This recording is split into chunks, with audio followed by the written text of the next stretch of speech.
Assalomu alaykum. Mana bugun 15-oktyabr kuni Bekobod tumanida dala maydonida brokolini maklarin navini ko'rib turibmiz. Maklarinni hozir mana 1 kilolik oldimda turibdi, 700 grammligi. Gullar mayda, zichiligi yaxshi, o'zini ko'rsatishi juda ham ajoyib. Taxminan 60 kunda pishdi va bugungi kunda dehqonlarimizga ham ma'qul bo'lyapti. Og'irligi, zichiligi juda ham ajoyib. Xaridorlar tomonidan ham demak ham svejiyga ham qayta ishlash uchun ham yaroqli gibrid hisoblanadi. Bu yerda ko'rib turibmiz, mana mulcha qilingan. Mulchani bu yil birinchi marta sinab ko'rdik Karomlada.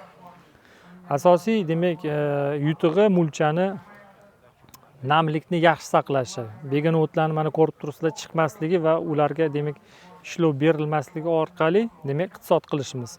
Ushbu mulcha 5 yilga yetar ekan, ishlab chiqaruvchi tomonidan 5 yilga demak ishlatish mumkin degan tavsiya berildi va bu demak 5 yil davomida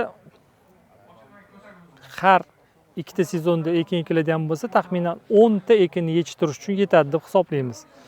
Mana shu mulchani demak ishlatish iqtisodiy jihatdan odam ishlatib chopishdan ko'ra ancha demak afzalliklari bor ekan.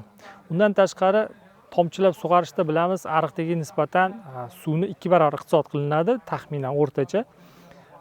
Ammo mulchada o'sha tomchilab sug'orishga nisbatan yana ham 2 barobar demak iqtisod qilinishi mumkin ekan. Ya'ni agatlab sug'orishga nisbatan demak 4 barobar suvni iqtisod qilishimiz mumkin. Bu degani mulchani suv kam bo'lgan joylarda ham demak qo'llash orqali ekinlarni yetishtirishimiz mumkin bo'lgani juda ham bir katta yutuq hisoblanadi. Bugungi kunda suv ham pul bo'ldi, unga ketadigan xarajat ham demak elektr energiyadan iqtisod bo'lindi, ishchi kuchidan iqtisod qilindi va kasallik, hasharotlar ham nisbatan tushish kamroq bo'ldi, sababiki mulcha demak ularni tarqalishiga biroz bo'lsa ham to'sqinlik qildi.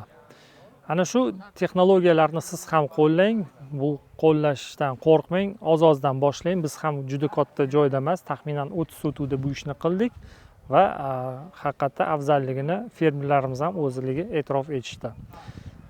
Barchangizga omad, e'tiboringiz uchun rahmat.